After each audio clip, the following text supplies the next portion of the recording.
How you guys all doing today? Hope you're all having a great weekend. Um, so today we're going to be going over AMD, Ford, and SPY, just giving you kind of an idea of what I'm watching for this week, how I'm positioning myself, and just overall the market data for this week and the next coming week. All right, let's get right on into it. So AMD is going to be the big one that I'm watching for this week. You got multiple bull flags you can see right here. Got bull flag here, push higher, bull flag here. I would assume that we're going to push higher. I would expect a move to 130, 148.16, and 163. That's kind of the levels that I'm watching for AMD. I'm thinking about opening up a position in AMD going long, buying common stock, not options.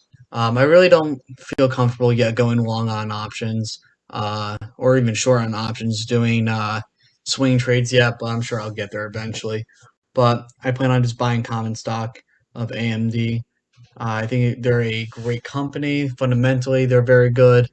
And on a technical level, you can see we got every indication to believe that it's going to push higher. So definitely watch for this coming week. I would watch 122.09 and possibly 116. Those are the levels I'll specifically be watching for this week. And I think that for the next, at least for this week and maybe the next coming week, you might get a move to 130.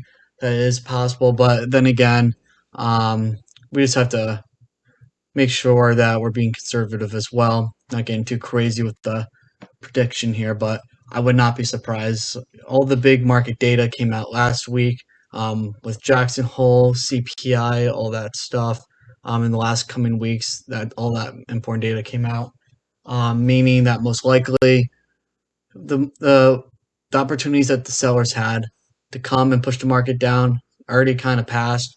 The big one that I'd be watching for the week, not this week, but the week after, would be CPI, but in PCE. I could be mistaken. I don't think it's PCE, is it? What was it? So it's CPI and PPI. That's what it is. Because PCE was last week. Yeah, so that's why I would watch for a move. Now, so AMD, those are the levels I'm expecting. Now, Ford, on the other hand, I already have a position in Ford, quite a big one as well. You see here, have this nice demand zone, got the supply zone here. So right now we got a hammer candle forming up with quite a bit of volume. So that was 2 weeks ago, that candle. We got a bullish candle here. Not really what I would ideally like to see. The wick is a little big, so it's not like a bullish momentum candle. There's still some indecision in the market, in my opinion, because the wicks are about equal length, meaning that buyers and sellers are not winning this battle. It can go either way still. What I would watch for this week on Ford is a possible move up to the 21 EMA around 12.90, $13 a share. I would expect to move up to there. And then we might reject that and come down as we did this week. We came right back up, rejected the 21, and came right back down. If we do push above the 21 and the 55, I would watch 14.59. Now, obviously, that's not going to be for this week. That's going to be for the next coming weeks. But 14.59 is my main price target. And if we close above 14.59 with some momentum, my max price target for now is going to be 15.42. So that's kind of what I'm looking at Ford right now. I think it's a good swing play. You can swing trade with options, swing trade with common stock. Either way, you can make some good money from this. You can even just wait to go onto the short side if you feel more comfortable shorting. So that's what I'm watching for Ford. And now SPY.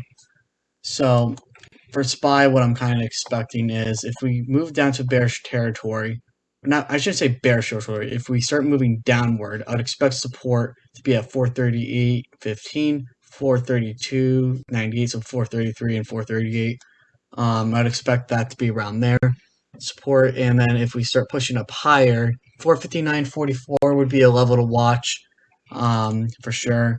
And if we start breaking down 459.44, then a move up to 470 is likely. I would expect newer highs in the next coming weeks because you can even look at the monthly chart. And what you got on the monthly chart is you got a hammer candle, which could mean a reversal, don't get me wrong, but the way that it's placed, I don't think so. If it was a real reversal, I would expect it to be a little bit higher up with not much overlapping of the candle. So it's not a strong reversal candle, but it could be. You really don't know. But if we start pushing downward, you would get support at 430. I would expect support for the month around 416 if we did push downward. But I would believe from what we've been seeing in the data that we're going to push upward to 479.98 within the next month. I think we're going to get some all-time highs pretty soon.